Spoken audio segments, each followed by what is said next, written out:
It all started when I was calling in on the town square and talking to John Siggins, and Right. he was talking about state line. And Sandy and I were up in Jamestown. She had an appointment, and I always listened to him when he was on. And so I said, well, I've got some time. I'm going to call in. I said, John, you're talking about state line. I got to tell you, my dad built a track back in the mid-1950s, similar to that, when it was all the rage. And he said, may I ask the name? I said, yeah, Coon Road Speedway. And John said, oh, yeah. He said, we used to go there. And he was getting a hold of Randy. And Randy come over there, and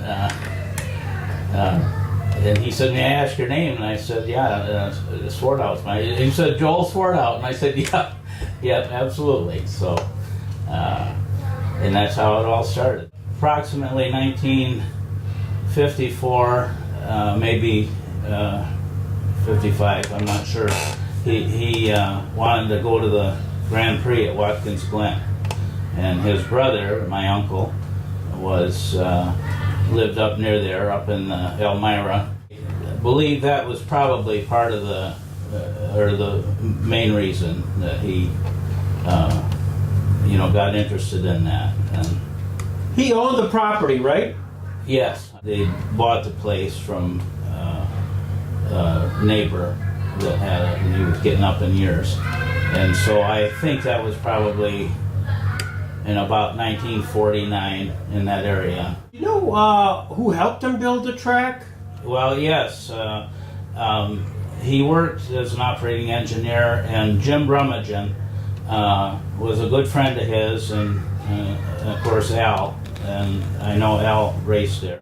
He rented or leased some equipment, and he did, I guess, all of the basic building of the track itself pretty much himself, and had nice bank turns on it, as most people remember. My dad, he worked real hard and trying to keep it good shape and everything. I remember he used to,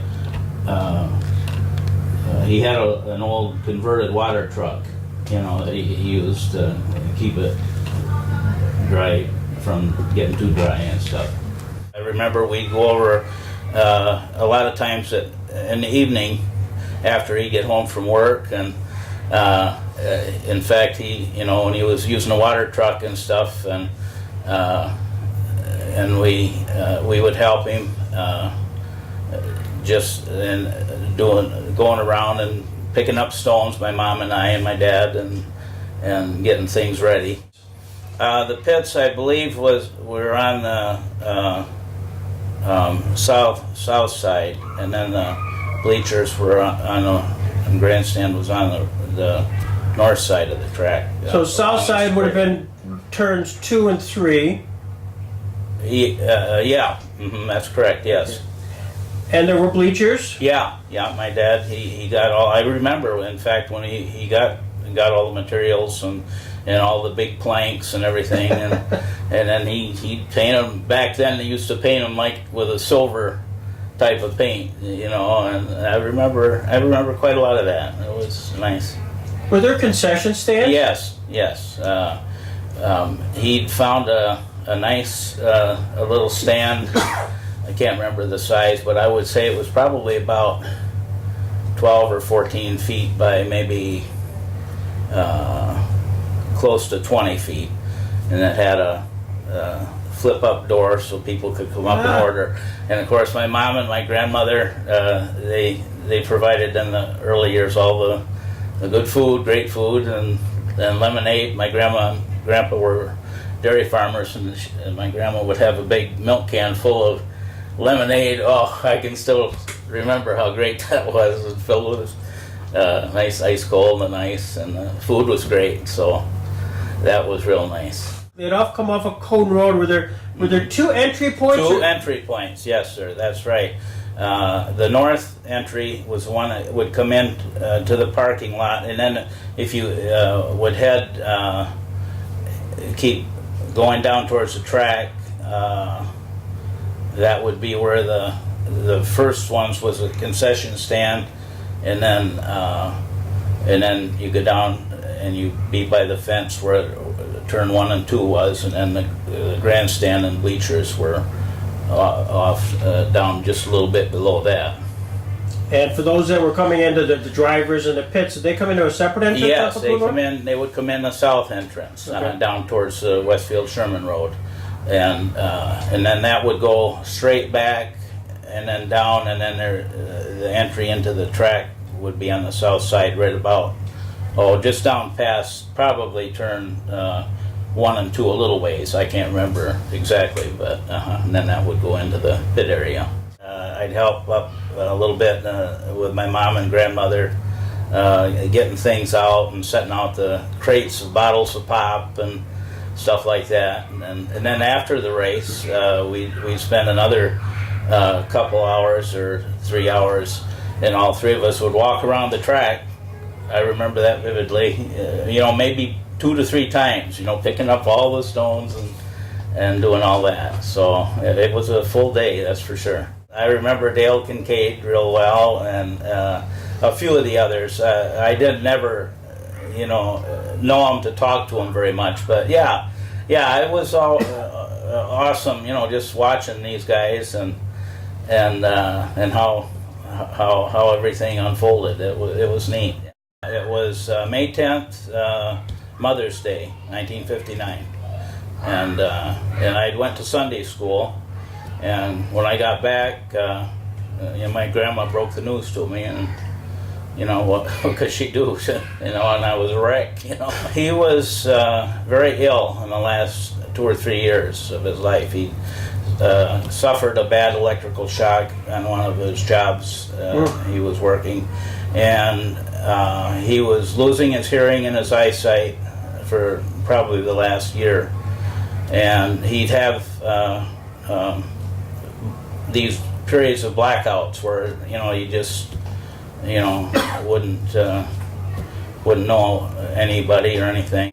So his good friend Jim Brummagem, he said that he was one of the best operating engineers in this whole area, and he said it had to be due to his problems. And then he was actually diagnosed with some brain tumors way back then, and they were inoperable, and they were medicine was just starting to learn a little bit about it. So he was a very sick man that I can recall for the last several years. So you suspect that may have been a contributing factor? I'm reasonably sure that it was, yeah, because he was top notch. He was building up the bank on 3 and 4 turn to help, and he was taking loads and dropping it down, and then it just rolled over and pinned him. She was approached from the Hartfield Fire Department and agreed to have them run it. I think it was maybe 2 seasons. I seen a ticket that my dear friends from the Ripley area that my dad used to work with their father. We were down there for an event one year, I think it was about 3 years ago, and she said, John, I got some for you. She had a little envelope, and inside was a little ticket pass for their father. At Coon Road Speedway, and so I took that up to Randy and had him. So that was really nice, and I really regret the fact that we don't have more information on the and memorabilia on the track, because I certainly would have loved it. Could you drive me over there? Absolutely, And just sure. kind of show me how. Sure, A little I'd bit be about glad it. to. Yes. That'll give me a sense as I talk about it further. Absolutely. Okay, great.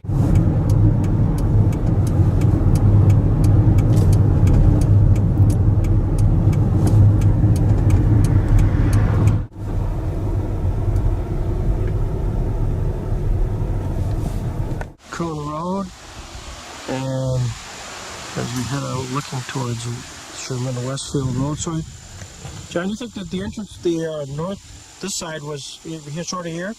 Yeah, I believe so. The one entrance where the drivers and everything would go down towards the pit area. So really, this right here. Yeah. Oh, here we go.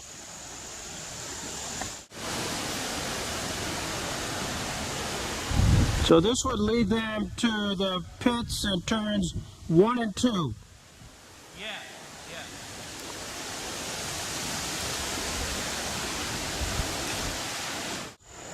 yeah. Down to the pit area, I believe, and then it would go off into the left into the track area.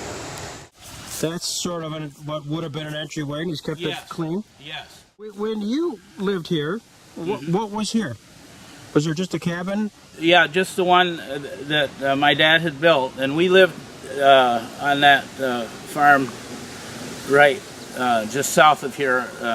If you go out of Coon Road and turn left. Okay. We were the next place down on the left. Gotcha. So that's where you lived? Yes. And this was just more or less vacant land here that he bought? Yes, that's right. That's correct. Yes, sir. From the road entrance to turns 1 and 2 would have probably been maybe a couple hundred yards approximately, give or take. Right. I might be wrong on that. And then, but total all the way down to 3 and 4 would have probably been pretty close to that, maybe 800 yards or so. Okay, so we're talking about a video you just saw. Big old 53 Buick or 47 or whatever, I don't remember what it was, and had a big hood on it, and we put a blanket on there, and we'd sit on the hood like that and just lean back against the windshield. And there was me and my mother, and my sister was just born, so she was a baby, and we're sitting there, and all of a sudden cars are coming around 1 and 2. They come in there, and the guy lost the wheel and hit the car right next to us and smashed that car, you know, busted the windshield out, bent the hood up, and it just missed us by 1 car, you know.